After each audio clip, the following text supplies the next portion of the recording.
Hello friends, मैं शगुफ्ता और आप देख रहे हैं पिंकी की दुनिया फ्रॉम दिल्ली। आज के ब्लॉग में जो आप वीडियो देखेंगे वो संडे के दिन की है। संडे की मॉर्निंग टू इवनिंग मैंने अपने रूटीन लाइफ आप लोगों के साथ शेयर कर रही हूँ।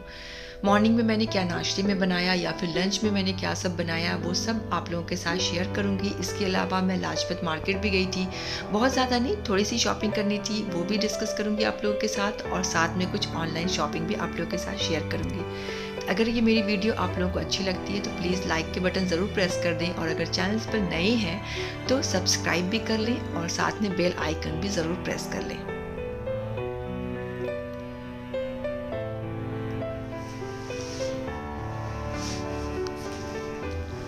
संडे की सुबह हो चुकी थी। मेरी सुबह थोड़ी देर से हो रही थी, करीब 8 बज चुके थे। बहुत ज़्यादा ठंड हो रही है दिल्ली में, तो 8 बजे भी उठने के बावजूद ऐसा महसूस हो रहा है कि मानो सुबह 6 बजे उठ गई हूँ। खैर कोई बात नहीं, उठना तो है ही, थोड़ी देर से ही सही। संडे थी इसलिए थोड़ी सी इत्मीनान हो गई थी, बच्चों का आज स्कूल नहीं था, तो सुबह सवेरे जल्दी से उठ करके पहले मैं बच्चों का दूध रेडी कर ले रही थी। उसके बाद सोची बच्चों को उठाऊंगी क्योंकि नुहा का पेपर चल रहा है, तो मंडे को उनका पेपर है। तो वो भी बोल करके सोई थी कि अम्मी मुझे सुबह में जल्दी उठा दीजिएगा। तो मुझे इतनी ठंडी हो रही है ना दिल्ली में कि सुबह 8 बजे भी उठाने में लग रहा है कि मैं उसे बहुत जल्दी उठा रही हूँ। खैर उठाना तो पड़ेगा ही क्योंकि उनका पेपर भी है। नहीं नोहा, उठो बेटा। तुम बोली थी ना जल्दी उठाने, एग्जाम को तैयारी करना है।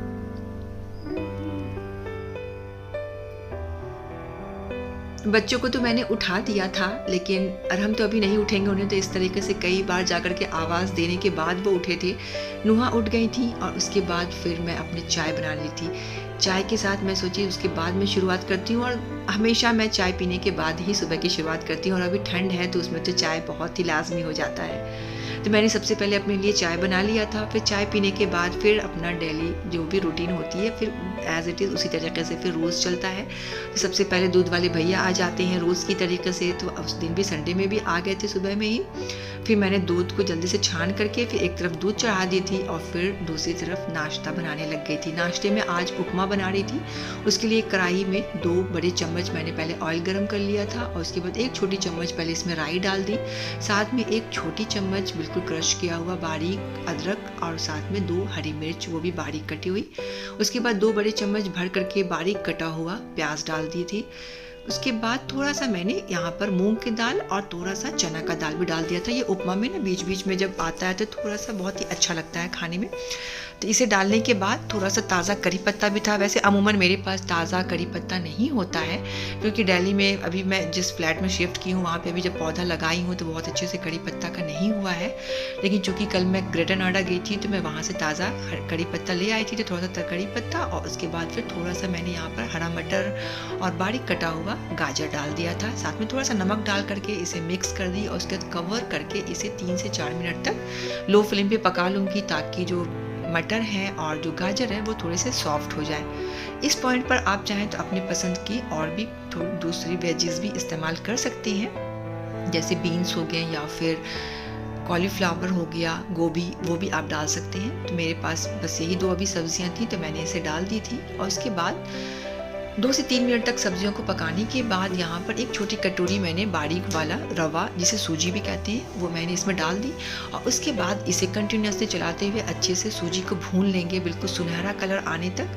तो आप देख सकते हैं कि सूजी को मैंने करीब 6 से 7 मिनट तक मीडियम फ्लेम पर भून लिया था। और उसके बाद मैंने 1 छोटी कटोरी सूजी इस्तेमाल की थी, तो मैं यहाँ पर पानी करीब 2.5 कटोरी पानी, गर्म पानी इसमें डाल के इस तरीके से मिक्स कर लेंगे। सूजी बहुत जल्दी पानी को एब्जॉर्ब कर लेता है। देख सकते हैं कि सारा जो पानी है वो सूजी में बिल्कुल सोख लिया है। और अब इस तरीके से जब अच्छे से पूरा पानी जब सोख ले, फिर उसके बाद इसे कवर करके बहुत ज़्यादा नहीं, बस 3 से 4 मिनट तक बिल्कुल लो फ्लेम पर हम इसे पकने देंगे। जब तक हमारा ये उपमा पक रहा है तब तक नुहा बोल रही थी कि हमें भूख लग रही है, और वो ना ये अमरूद बहुत शौक से खाती है। तो कल जब हम लोग ग्रेटर नोएडा गए थे तो रास्ते में ये ठेले पर बहुत ही अच्छा अमरूद मिल रहा था, तो ले लिया था। तो 1 बची हुई थी तो मैं सोची उसे काट करके दे देती हूँ। ये देख सकते हैं मेरे हाथ कुछ दिन पहले जल गए थे, उंगली, तो खैर अब ठीक हो रहा है, लेकिन फिर भी थोड़ा सा नाइफ को पकड़ने में दिक्कत होती है। तो यहाँ पर मैंने थोड़ा सा काला नमक ऊपर से छिड़क दी और ये नुहा को फिर दे दी थी। उसके बाद उपमा भी 4 से 5 मिनट के बाद बिल्कुल लो फ्लेम पर पकने के बाद देख सकते हैं कि उपमा भी बहुत ही अच्छे से पक चुका है। थोड़ा सा तली में थोड़ा सा चिपक जाता है तो इसे नीचे से बिल्कुल हटाते हुए अच्छे से इसे मिक्स कर लेंगे। ये बिल्कुल खिला खिला सा उपमा बिल्कुल बन के रेडी हो चुका है। और बहुत चूँकि इसमें सब्जियाँ भी इस्तेमाल करते हैं तो बहुत ही हेल्दी सा ये नाश्ता भी हो जाता है। ये उपमा हमारा बन चुका। अब आखिर में थोड़ा सा बारीक इसमें काट करके हरा धनिया दे दूंगी और साथ में थोड़ा सा नींबू भी स्क्वीज करके डाल दूंगी। इससे थोड़ा सा नींबू की वजह से थोड़ा सा खट्टापन आ जाता है तो इससे टेस्ट भी बहुत ही इनहेंस हो जाता है।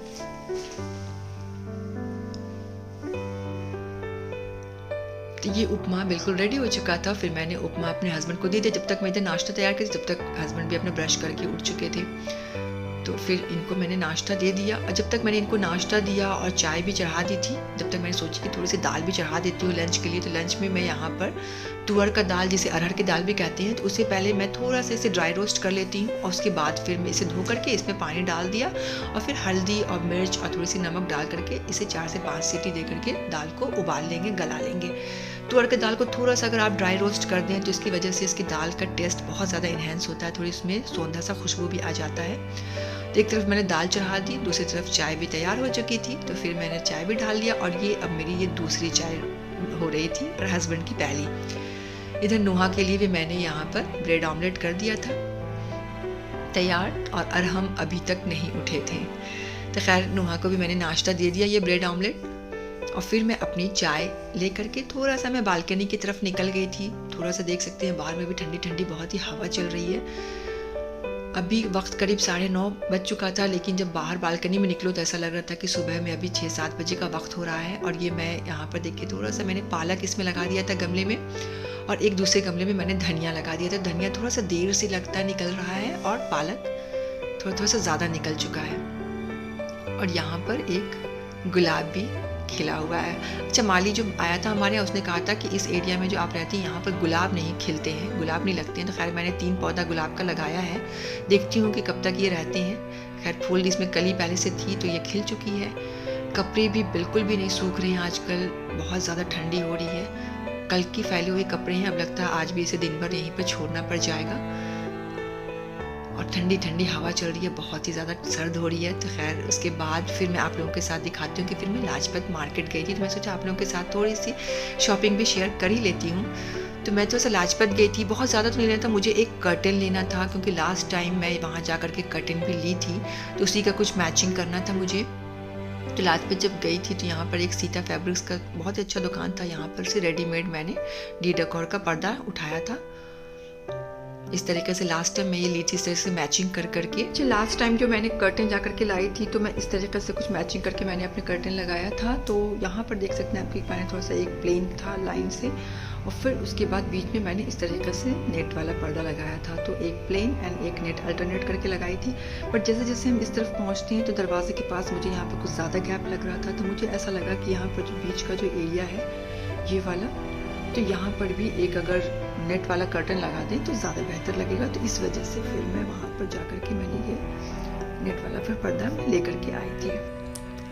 तो ये नेट वाला कर्टन मुझे बस एक पीस लेनी थी और ये मुझे प्राइस वाइज 1300 में मिला था। ये 50% डिस्काउंट के बाद मिला था और ये डी डेकोर का था। इसके अलावा यहाँ पर आप देख सकते हैं कि मैंने ये रनर मंगाया था सोफ़ा में डालने के लिए, क्योंकि जब सोफ़ा नया लिए थे तो वो कुछ इस तरीके का सोफ़ा हमने लिया है जो कि ग्रे कलर का, इसके ऊपर गद्दा डला हुआ है। कि गद्दा फिर कुछ बच्चे कुछ खाने में गिरा देते हैं या फिर कप का दाग लग जाता है, पानी गिर जाए, तो उससे बचाने के लिए ये रनर को जब मैंने इस तरीके से बिछा दी हूँ। रनर बिछाने से क्या हुआ कि हमारा सोफ़ा भी है, वो जो गद्दा है वो भी थोड़ा सा सेफ़ हो गया, वो गंदा नहीं हो पाएगा। या फिर कभी कभी जब मन करेगा तो हम रनर्स को हटा भी सकते हैं। और इस तरीके से जो मैंने ये रनर लिया है तो ये 3 सीटर मुझे करीब 949 में मिला है और ये 2 सीटर में 2 पीस का सेट था और ये मुझे करीब 1100 में मिला है। तो अभी तो खैर एक्चुअली 2 पीस का ये सेट था, 1 पीस सिर्फ नहीं मिल रहा था, इसलिए मुझे 2 पीस मंगवाना पड़ गया। और ये इन फ्यूचर मैं सोची कि मुझे लेना भी है 2 सीटर, तो उसमें भी फिर ये दूसरा वाला पीस है वो यूज़ हो जाएगा। और आप देख सकते हैं कि जो रनर का जो कलर है वो कर्टन के साथ ही मेरा मैच कर रहा था, तो ये फिर सोफ़ा और फिर कर्टन सब मैचिंग भी हो गया था। ये प्लांट होल्डर मैंने अमेज़ॉन से मंगवाया है और ये वाला मुझे कॉस्ट वाइज मुझे 715 का पड़ा था। ये साइज़ में थोड़ी सी बड़ी है, इससे पहले मैं एक चुंबक सा मैं मंगवा चुकी थी। इसकी प्रोडक्ट थोड़ी सी छोटी थी चुंबक की, लेकिन ये वाला थोड़ा सा साइज़ बड़ा मुझे ज़रूरत था तो मैंने ये वाला मंगवाया। ये बहुत ही सारे कलर्स और डिज़ाइंस में अवेलेबल है, आप चाहे तो इसे मंगवा सकते हैं। कॉस्ट वाइज 750 में पड़ा था। इसके अलावा मैंने यहाँ पर एक पेपर क्रशर मंगवाया था। काली मिर्च जो क्रशर होती हैं वो, ये सिंगल हैंड यूज़र है। इस तरीके से हम ऊपर से इसे प्रेस करेंगे और ये इस तरीके से देख सकते हैं आप, नीचे से बहुत ही बारीक सा यहाँ से पेपर निकलता है क्रश होकर के। तो ये वाला भी आप ले सकते हैं। ये कॉस्ट वाइज मुझे 388 में पड़ी थी आफ्टर डिस्काउंट। और इसके अलावा सबसे फेवरेट जो मेरी थी यहाँ पर बबल हेड चुंबक का प्रोडक्ट, ये गुलाबो। इसे मैं बहुत दिनों से लेना चाह रही थी, लेकिन इस पर डिस्काउंट बिल्कुल भी नहीं आ रहा था। मैं डिस्काउंट का वेट कर रही थी। जैसे ये स्टॉक में आते थे तुरंत ये अनअवेलेबल हो जा रहा था। और क्योंकि इसे मंगवाने का एक वजह ये भी था कि मैं पहले से रामू को मंगवा चुकी थी। रामू को अभी मैंने जस्ट आई थिंक 4-5 डेज़ पहले मैंने मंगवाया है, तो इसमें मुझे थोड़ी सी डिस्काउंट मिल गई थी। तो ये मुझे पड़े थे रामू 1300 में और ये मुझे गुलाबो पड़ी 1595 में। तब ये दोनों को जब मैं मंगवा चुकी हूँ तो मुझे ऐसा लगता है कि थोड़ी एक्सपेंसिव तो पड़ी है। चुंबक के प्रोडक्ट्स थोड़े एक्सपेंसिव तो होते हैं, लेकिन थोड़े से यूनिक भी होते हैं। तो ये थे मेरे थोड़े से ऑनलाइन और कुछ ऑफलाइन शॉपिंग जो मैंने आप लोगों के साथ डिस्कस कर लिया, दिखा लिया आप लोग। शॉपिंग के बाद फिर मैं आप लोगों के साथ अब लंच का अपना मेन्यू शेयर कर लेती हूँ। तो लंच में मैं आज मछली बना रही थी। मछली का सालन थोड़ी सी आलू डाल करके नुहा को बहुत ही पसंद आता है। तो मैं सोची कि आज हस्बैंड घर में थे तो आज चावल बनाती हूँ, क्योंकि बाकी दिन जो होते हैं वीक के दूसरे दिन तो उन सब दिनों में ना मैं चावल नहीं बना पाती हूँ, क्योंकि बच्चे बहुत शौक से नहीं खाते हैं। तो मछली बनाने के लिए मैंने यहाँ पर मछली में पहले अच्छे से वॉश कर ली और उसके बाद हल्दी और फिर मिर्च का थोड़ा सा पाउडर और थोड़ी सी नींबू और नमक डाल करके इसे अच्छे से मिक्स करके छोड़ दी थी। और उसके बाद फिर मैं यहाँ पर दाल जो मैंने चढ़ाया था उसे चेक कर लेती हूँ और दूसरी तरफ मैंने चावल भी थोड़ा सा चढ़ा दिया था। तो जब हस्बैंड रहते हैं ना संडे के दिन घर में, तो मैं चावल ज़रूर बनाती हूँ, क्योंकि फिर चावल मुझे भी शौक से खाती हूँ, लेकिन चूंकि बच्चे बाकी दिन नहीं खाते हैं शौक से, तो फिर सोचती हूँ कि फिर खुद के लिए अब क्या इतना मेहनत करूँ। तो आज हस्बैंड जब भी घर में रहते हैं तो मैं चावल का आइटम ज़रूर बना लेती हूँ। तो आज भी मैंने थोड़ा सा चावल और फिर दाल भी बना रही थी और साथ में फिर मछली का सालन। तो मछली के सालन के साथ चावल वैसे भी बहुत अच्छा लगता है। तो यहाँ पर आप देख सकते हैं कि दाल जब मैंने 4 से 5 सीटी तक इसे लगा दिया था तो दाल भी बहुत अच्छे से गल चुका है। बस चम्मच से थोड़ा सा इसे मिक्स कर दूंगी तो दाल फिर पानी इसमें मिला करके इसके थिकनेस को एडजस्ट कर लेंगे। और दूसरी तरफ मैं चावल भी चेक कर ले रही थी, चावल भी गल चुका है तो इसे मैं इसको पसा दूंगी पानी इसका।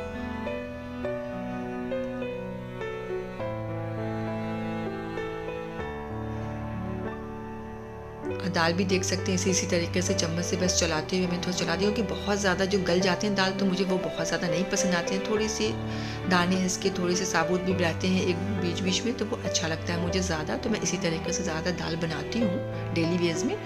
तो देख सकते हैं कि गर्म पानी फिर डाल करके मैंने इसका जो कंसिस्टेंसी है उसको एडजस्ट कर ली, उसकी थिकनेस को। और उसके बाद दूसरी तरफ मैंने एक कढ़ाई भी चढ़ा दिया ताकि साथ साथ में मछली को भी चढ़ा दूंगी। तो एक साथ अगर 4 बर्नर का चूल्हा रहे ना तो ये सब आराम होता है कि आप एक साथ बहुत सारे काम कर सकते हैं और बहुत ही झटपट फिर तैयार भी हो जाता है। 3-4 अगर चीज़ें एक साथ अगर हम पका रहे होते हैं तो। और अब एक छोटा सा फ्राई पैन मैंने चढ़ा दी, उसमें 1 बड़ा चम्मच मैंने ऑयल गर्म कर लिया, सरसों का तेल, उसमें थोड़ा सा जीरा डाल दिया था, फिर बारीक कटा हुआ लहसुन, बारीक कटा हुआ प्याज, इन सबको हल्का सा मिला करके फिर फ्राई कर लेंगे। और साथ में यहाँ पर एक सूखी मिर्च थी लाल वाली, उसको 2 टुकड़े में करके डाल दी थी। साथ में थोड़ा सा कड़ी पत्ता भी डाल दिया।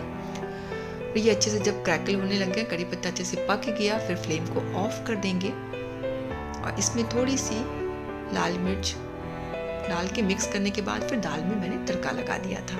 तो ये हमारी अरहर की दाल बिल्कुल बनकर के रेडी हो चुकी थी, चावल भी बन चुकी थी। और अब मैं जल्दी से फिश को चढ़ा दूंगी।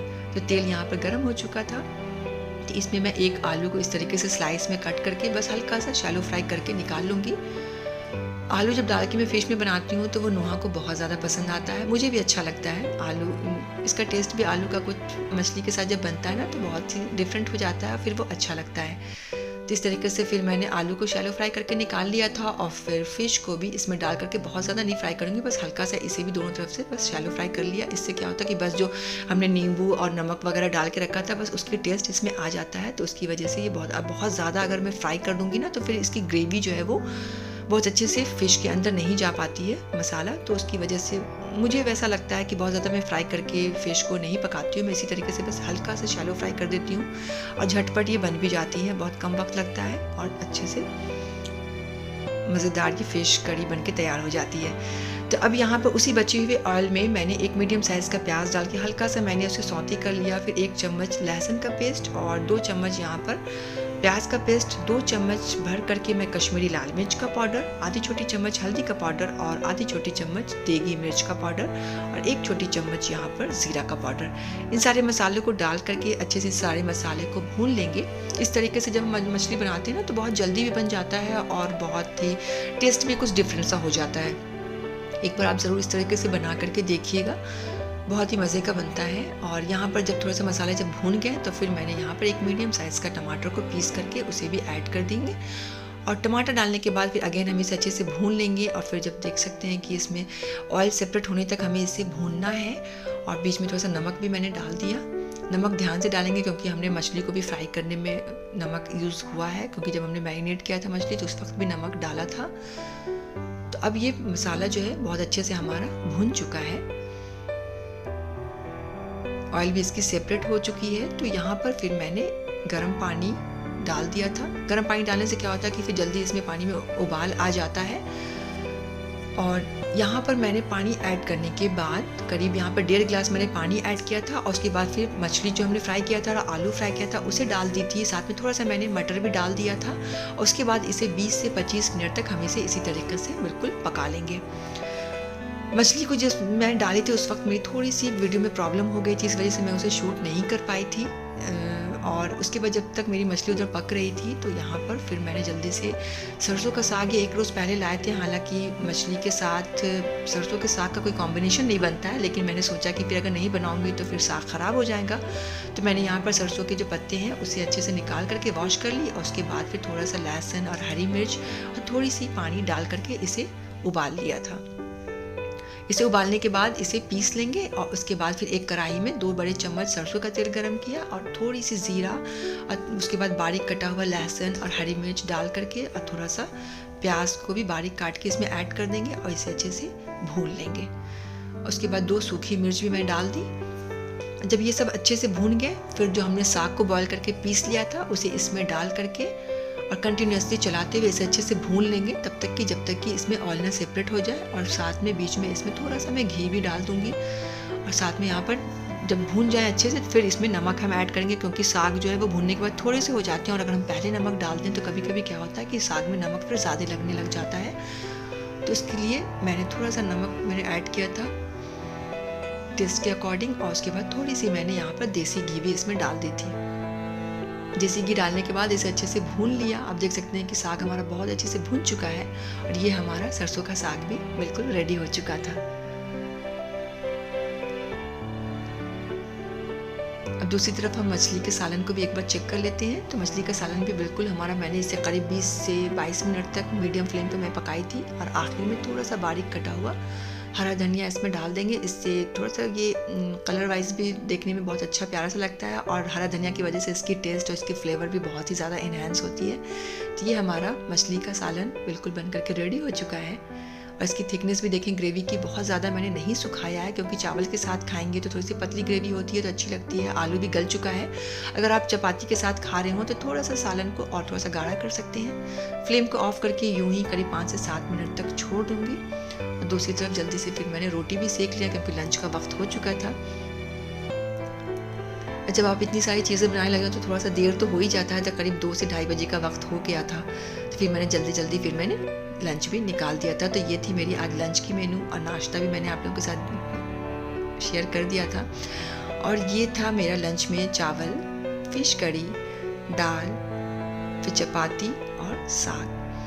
तो ये थी बस मैंने लंच में बनाया था। फिर सबने लंच खा लिया और उसके बाद फिर थोड़ा सा रेस्ट करने के बाद फिर मैं शाम के वक्त में चली गई थी लाजपत, जो कि वहाँ की शॉपिंग मैं आप लोगों के साथ ऑलरेडी शेयर कर चुकी हूँ। और कुछ ऑनलाइन शॉपिंग वो भी मैंने आप लोगों के साथ शेयर कर लिया। तो अगर ये मेरी वीडियो आप लोगों को अच्छी लगी, मेरी ये ब्लॉग अच्छी लगी, या फिर नेक्स्ट वीडियो आप मेरी देखने चाहते हैं तो प्लीज़ प्रेस कर दें, बेल आइकन भी ज़रूर प्रेस करें और फिर लाइक का बटन भी ज़रूर प्रेस करें। इससे थोड़ा सा मोटिवेशन मिलता है। और साथ में अगर चैनल्स पर नए आए हैं तो सब्सक्राइब भी कर लें चैनल्स को और नेक्स्ट वीडियो का वेट कर लें। और ये सारी छोटे छोटे से क्लिप्स हैं, ये जो शाम के वक्त में फिर मैं जो लाजपत चली गई थी लंच के बाद थोड़ा सा रेस्ट करने के बाद, तो वो क्लिप आप लोगों के साथ शेयर कर रही हैं, तो आप लोग इसे देखें और इन्जॉय करें और फिर मेरे नेक्स्ट वीडियो का वेट करें। तो आखिर में दिल साफ़ रखें, ज़बान पाक रखें, अपनों का ख्याल रखें, कोई अपना तो उसके साथ धोखेबाजी या चालबाजी बिल्कुल भी नहीं करें। मेरी इस ब्लॉग की वीडियो को इन तक देखने के लिए बहुत बहुत थैंक्स। अल्लाह हाफिज़।